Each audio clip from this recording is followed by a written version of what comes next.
চলো এবার শুয়ে পড়ো, অনেক রাত হলো। তাহলে একটা গল্প বলো। আর কোনো গল্প নয়, it's already past your bed time, এবার ঘুমোতে হবে। ওরে তাই জন্যই তো বলছি তোমাকে গল্প বলতে। তোমার গল্প এত বোরিং হয় যে আচ্ছা তাই নাকি?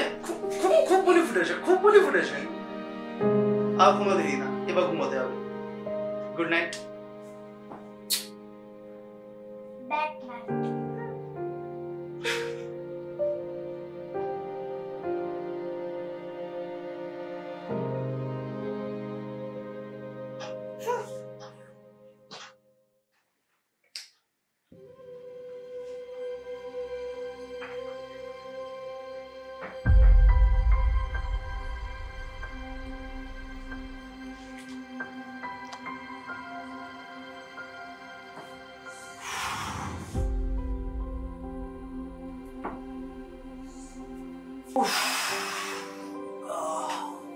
কি গো, এতক্ষণ ধরে কি করছিলে ঘরে? বলো না, মাকে ঘুম পাড়ানো আমার দিনের পর দিনে খুবই সব ব্যাপারে দাঁড়াচ্ছে। কি? যত বয়স বাড়ছে, যেমন বাড়ছে রাগ, তেমনি ফুটছে মুখে গুলি। কিন্তু সত্যি কথা বলতে কি বেশি এনজয় করছি ব্যাপারগুলো। কি বলছো কি তুমি? কার কথা বলছো? না কথা কথা। মানা? কোন মানা?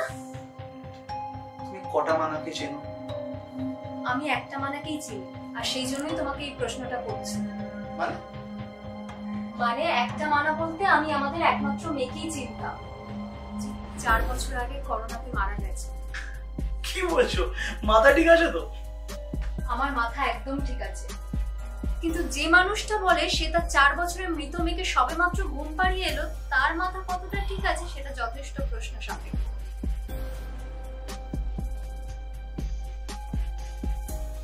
ফালতু দোষিকতায় যোগদান করা নাই আমার ইচ্ছে আছে, নাই আমার রুচি। সেটা তোমার এই বোগাস মজাটা করার আগে ভাবা উচিত ছিল। কি বোগাস কথা বলেছি আমি? কি বোগাস কথা বলেছি আমি? আমি এটাই তো বলেছি যে আমি আমার মেয়েকে ঘুম পাড়িয়ে নাও। বেফালতু তোমার মাথাটা গরম করবে না। বেফালতু তুমি আস্তে আস্তে। ওখানে আমার মেয়ে ঘুমোচ্ছে, আমি তোমার সাথে ভদ্রভাবে কথা বলছি, ভদ্রভাবে তার জবাব দেবে। এত বছর ধরে নিজের মেয়ের মৃত্যু শোক বুকের মধ্যে চেপে স্বাভাবিক জীবনযাপন করার অভিনয়টা শিখেছি, খুঁচিয়ে সেটা ঘা করার চেষ্টা করো না। খুঁচিয়ে তো তুমি করছো। আমাদের জলজাত জীবিত মেয়েকে মৃত ঘোষণা করে। আমাদের মেয়ে যদি বেঁচে থাকতো তাহলে আমার থেকে খুশি আর কেউ হতো না, এমনকি তুমিও না। কিন্তু আমি বাস্তববাদী, আর বাস্তব এটাই যে আমাদের মেয়ে আর আমাদের মধ্যে নেই। আচ্ছা তাহলে আমাকে একটা কথা বলে, আমি এক্ষুনি এতক্ষণ ধরে কার সাথে কথা বলছিলাম, আমি কাকে ঘুম পাড়ালাম সেটার জবাব দাও। সেটার জবাব তো তুমি দেবে। আমি না, তোমার দুটো চোখ দেবে সেটার জবাব। এসো, sit for yourself. Sit for yourself, come on, এসো। চলো এসো। এসো।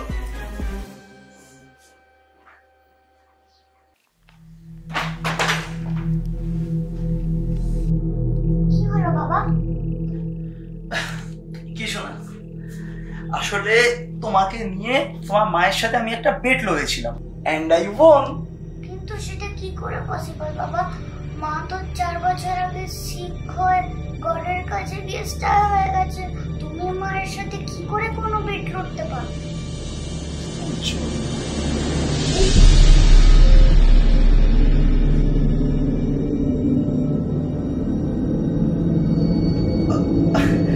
মা তো অন্য ঘরে গেছে, দাঁড়াও আমি এক্ষুনি নিয়ে আসছি মাকে।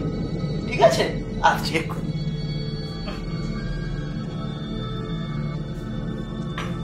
আজও যেন সময় ওখানেই থেমে রয়েছে, আমার জন্য না হোক, অন্ততপক্ষে আমাদের এই ছোট্ট অ্যাঞ্জেলের জন্য থেকে যেতে পারবে।